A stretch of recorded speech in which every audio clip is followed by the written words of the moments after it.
औज़ुबिल्लाहिमिनश्शैतानिर्रजीम बिस्मिल्लाहिर्रहमानिर्रहीम। अस्सलाम वालेकुम प्यारे दोस्तों, आतिफ मजीद हाज़िर है। मैं इस वक्त मौजूद हूँ एम ए शराह खान साहब के साथ। खान साहब से मैं बात करूँगा। खान साहब ने जो बात की थी 3 दिनों की कि 3 दिन बड़े ख़तरनाक हैं। इन 3 दिनों में बड़ी हलचल नज़र आ रही है। अगर देखा जाए पाकिस्तान में भी, दुनिया में भी। पाकिस्तान की अगर बात करें सियासी तौर पे बड़ी हलचल हो रही है। और मौलाना फजल रहमान साहब 8 तारीख का बार बार उन्होंने एक शोर मचाया हुआ है कि 8 को चले जाएंगे। हैदरी साहब ने, गफूर हैदरी साहब JUIF के, उन्होंने कहा जी हम बिल्कुल जाएंगे। फैसल वाडा साहब ने कहा जी इस निज़ाम को 2 तलाक़ें होनी ज़रूरी हैं, एक सिस्टम नून लीग को तलाक दे दे और एक PTI। ये क्या मामला है? क्या PTI अब इसको, राना सनाउल्लाह भी बड़ी आके बातें कर रहे हैं। वाडा साहब के बयान ने काफ़ी सारी चीज़ें को बखेर दिया है। सिविल नाफरमानी PTI उसकी धमकियाँ दे रही है, उसकी बातें कर रही है। ये होने क्या जा रहा है, जायचों की रोशनी में बात करेंगे। 3 दिनों का खान साहब ने जोड़ा था, ये 3 दिनों में अब पेशरफ सारी आपके सामने आ गई हैं। बड़ी ख़तरनाक चीज़ें हैं। अल्लाह ताला करम करेगा। खान साहब से, जफ़र से और एस्ट्रोलॉजी के हवाले से पूछेंगे। अस्सलाम वालेकुम खान साहब, कैसे हैं आप? ठीक है, वालेकुम अस्सलाम। बिस्मिल्लाहिर्रहमानिर्रहीम। इन्नल्लाह यामुरु बिल अदली वल एहसान। बेशक अल्लाह हुक्म देता है इंसाफ करने का और एहसान करने का। जी खान साहब, अब मरीख रेट्रोग्रेड हो गया। अब मरीख जैसे ही रेट्रोग्रेड हुआ, अब आज यानी कि आज का दिन हम जब तक बात कर रहे हैं, अब 7 हफ्ता। फिर कुछ लोगों ने कहा कि वीनस है जुमा और वीनस की बजाय ज़ोहरा है। थोड़ा सा उस पर भी आप कल लिख पा रहा था, कुछ कमेंट्स भी उस पर आए हैं दोस्तों के।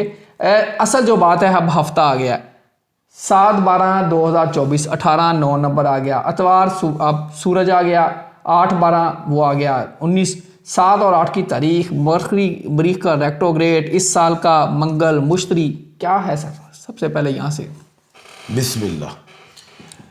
बात यह है कि मंगल का रिवर्स होना, यानी कि मरीख का रिवर्स होना, सॉरी मंगल ही मरीख ही है, बिल्कुल ठीक है।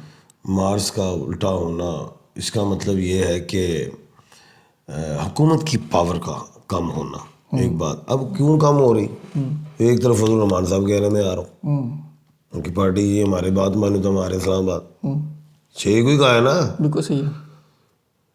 अच्छा, दूसरी तरफ मैं कह रहा था कि हुकूमत भी उल्टी होना शुरू होगी। तो आज क्या इस्लामाबाद की फजाओं में कोई बात चल रही है? वो चल रहा जी इंटरम का, सिविल नाफरमानी का। क्या हुआ है? 6 तारीख को ही हुई ना बात, 6 को ही हुआ ना। फिर साथ ही वो आप सिविल नाफरमानी की बात कर रहे हैं, वो भी आज ही आई ना बात।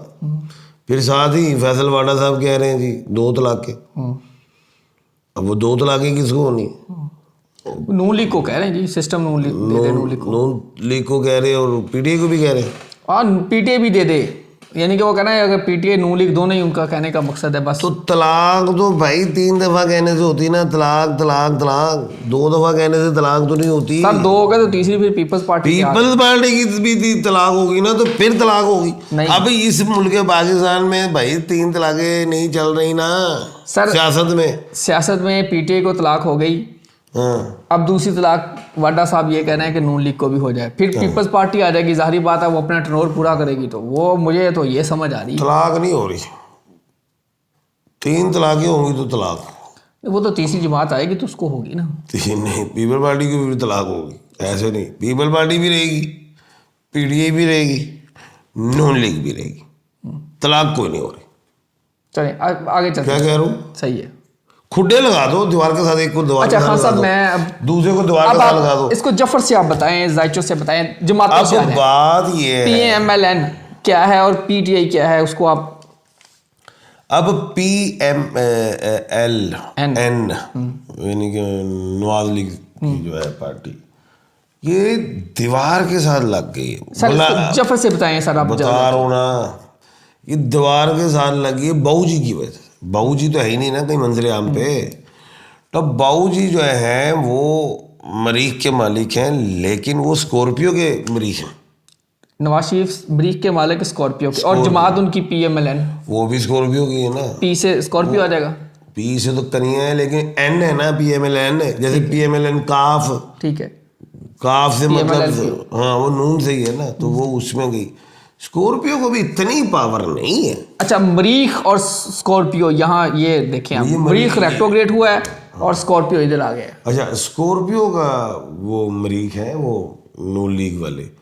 अब बात ये है कि मरीख रेट्रोग्रेड भी हुआ है, तो जाहिर है पावर नून की भी कम होगी, ऑब्वियसली होगी कम। हाँ। ये जायचे में आप रेट्रोग्रेड होने की वजह से खान साहब बता रहे हैं नून लीग को भी प्रॉब्लम्स आएंगी। अब पीटीआई आ जाए। अब पीटीआई जो है ना, वो पी है, वो है कनिया में, पी से ही पाकिस्तान है, वो भी कनिया में, पी से ही पीपल पार्टी है कनिया में, और कनिया को में लगा हुआ केतु ऑलरेडी। अच्छा, यहाँ भी केतु है, उधर केतु लगा हुआ। तो खैर इसीलिए इस तरह टफ है। पाकिस्तान भी तो हालात का मुकाबला करता हुआ चल रहा है ना, पीटीआई भी तो हालात का मुकाबला ही कर रही है ना।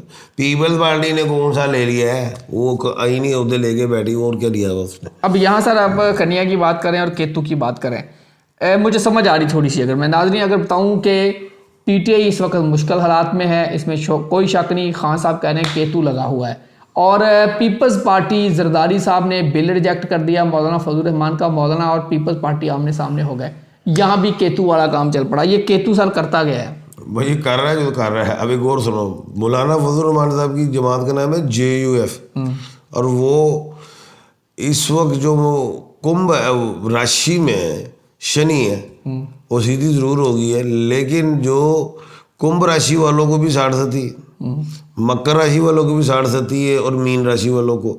और ये जो है JUF, ये है मकर राशि में, और मकर राशि को जो क्या कहते हैं 60-70 पाँव पे लगी हुई है। किस पे लगी हुई है? पाँव में। और JUF को कहाँ लगी 60-70? पाँव पे लगी है। यानी कि कदम एक जगह पे मजबूती से नहीं खड़े करते, पाँव पे जो लगी डगमगा जाते हैं, ठीक है, एक जगह पे खड़े नहीं होते।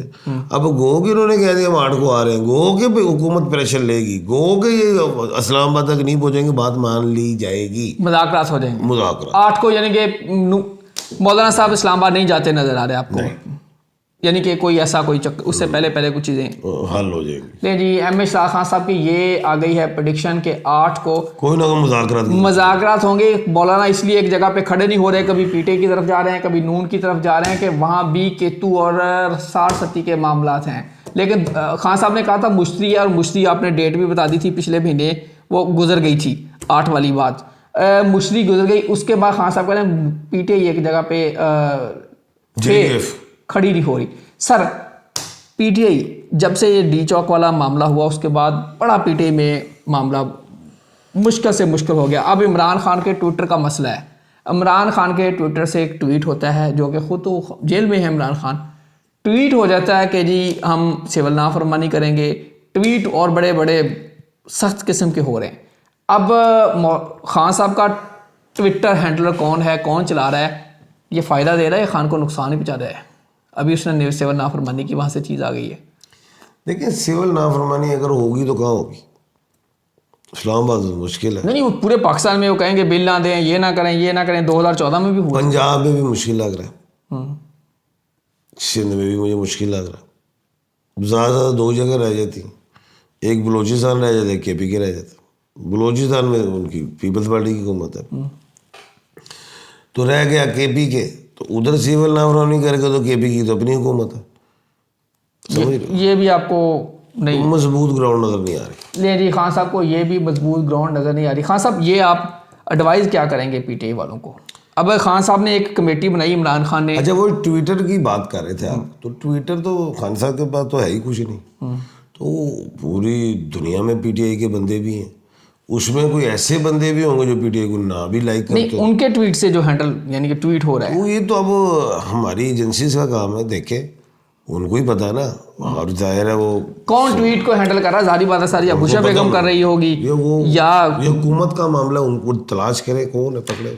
नहीं, कोई जारी बात, ट्वीट तो पीटी का कोई अपना बंदा ही होगा। इमरान खान ने किसी को पासवर्ड दे दिया और वो सारा कर रहा होगा, या साइंस से बड़ी आगे चली गई है। नहीं, ये वो फेक नहीं है सारे इसमें पैसे अकाउंट बड़े बड़े वो होते हैं, हैकर मैकर होते हैं। नहीं, ये हैकर नहीं है, ये तो डायरेक्टली हुआ है सर। तो मैं इसको देखूंगा जफर में। अभी तो आप अगला सवाल करें। ले जी, हो सकता है जी हैकर खान साहब ने एक हिंट करवाया। अच्छा खान साहब, अब एक नई कमेटी बन गई है पीटीआई की, जिसमें अब बैरिस्टर गौहर बज़ाहिर लगता बैकफुट पे आ गए हैं, और उमर यूब उसमें मेन अब फ्रंट लीड पे आ गए हैं। उसके बाद सलमान अकरम राजा है, असद कैसर हैं, हामिद रज़ा है, और साहबजादा अली मीन है। ये अब मामला आ गया इनके पास। ये मुज़ाकरत करेंगे खान ने कमेटी बनाई है, अब हुकूमत बनाएगी ये तो बड़ी अच्छी कमेटी बनी, समझदारों की कमेटी, और ये हल निकाल लेंगे। पेशन को ये है, इस महीने मुज़ाकरात से हल निकलेगा। अभी तो 6 दिसंबर से 9 दिसंबर तक तो टीटो पार्टी चलेगी, 6 खत्म होगी, 2 दिन और टफ है। 9 तक। 28 दिसंबर को वीनस कुंभ में जा रही है, और उसके जाने से खान के ऊपर जो तलवार लटकी हुई खत्म हो रही होंगी। क्या कहे, मुज़ाकरात चालू हो जाए। मुज़ाकरात का तो 9वां राउंड लगा हुआ है, मुज़ाकरात तो हो ही रहे हैं, बस कभी मैं ना मानूं कभी आप ना मानो। लेकिन वो सर राना सनाउल्लाह कह रहे हैं हम मुज़ाकरात के लिए तैयार हैं, जिस तरह पीटीआई अब यानी कि करवा रही है मुज़ाकरात, वो कह रहे हैं उस तरह तो नहीं फिर मुज़ाकरात होंगे। हल हो जाएगा, अब निकल आएगा। आखिरी राउंड है, आखिरी महीना है, आखिरी राउंड, आखिरी महीना, आखिरी महीना। और कौन सा 2024 का 8वां आखिरी महीना है ये। हाँ साहब, अब बाहर तो मुज़ाकरात जो है पीटीआई मुश्किल में है। इमरान खान ने आखिरी कार्ड की बात की थी, कुछ लोग कह रहे हैं ये आखिरी कार्ड आ गया, कुछ कह रहे हैं अभी आखिरी कार्ड बाकी है।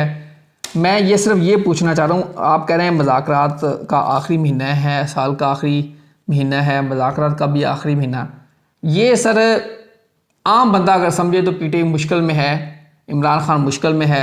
बुशरा बीबी ने आज कहा जी मैं अकेली थी, मुझे सारे छोड़ के भाग गए, मैं अकेली रही थी। अली अमीन गंडापुर से लड़ाई चल रही है एक तरह से, फिर पीटीआई के अंदर लड़ाई चल रही है, मुज़ाकरात कैसे होंगे?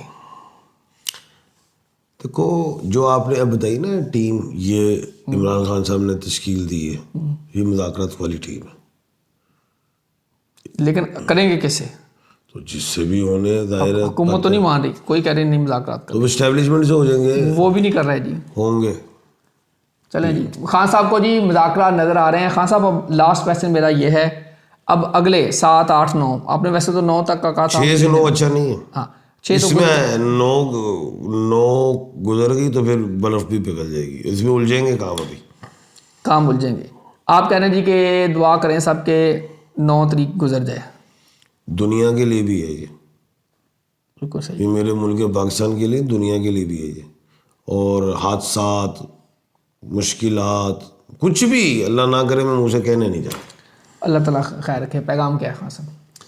पैगाम ये है भाई, या अल्लाह या सलामो, या अल्लाह या सलामो, ये 9 तारीख तक पढ़ो, बोल तो सारी ज़िंदगी पढ़ो, लेकिन लाजमी पढ़ो, ताकि हमारे मुल्क पाकिस्तान में बेहतरी आए, कामयाबियाँ मिलें, खुलूस पैदा हो, मोहब्बत पैदा हो, किसी दुश्मन की हम पे नज़र ना पड़े। पड़ेगी तो हम, वो तो अल्लाह खैर करेगा, हम मजबूत है, लेकिन फिर भी दुश्मन को तो हम निपट लेंगे, हमें जो अपने मामलात हैं हमें इनको काबू करना है। दुआ करें सब लोग, अल्लाह ताला आसानियाँ फरमाए, अल्लाह ताला आप सबको हिफ्ज़-ओ-मान में रखे। हमारे लिए दुआ कीजिए, खान साहब के लिए दुआ कीजिए, मेरे लिए दुआ कीजिए, बच्चों के लिए, खान साहब के बच्चों के लिए, आप जितने दोस्त सब एक दूसरे के लिए, मुल्क पाकिस्तान के लिए, क्योंकि पाकिस्तान सबका है, इसमें जितने भी लोग हैं सबका पाकिस्तान है। पाकिस्तान है तो हम हैं, हमने सब ने मिलकर पाकिस्तान को मजबूत करना है। दुआ करें अल्लाह ताला खैर खैरियत से ये टाइम गुजारे। अल्लाह ताला हमारी जो सियासी जितने हैं आपस में मुखालफिन सबको एक पेज पे करे और मुज़ाकरात हों, और अल्लाह करे मुल्क पाकिस्तान का जो मईशत का पहिया बेहतरी की जानब शुरू हुआ, अल्लाह करे ये चलता रहे इंशाअल्लाह ताला। इंशाअल्लाह ताला आप सब ओवरसीज़ पाकिस्तानियों का इसमें हाथ में। अल्लाह ताला आप सब की हिफाजत करे जितने वहाँ बाहर बैठ के मुल्क की खिदमत कर रहे हैं। आतिफ मजीद और एम इश्ताक खान साहब को दीजिए इजाज़त। अल्लाह हाफिज़। पाकिस्तान जिंदाबाद, पाइंदाबाद।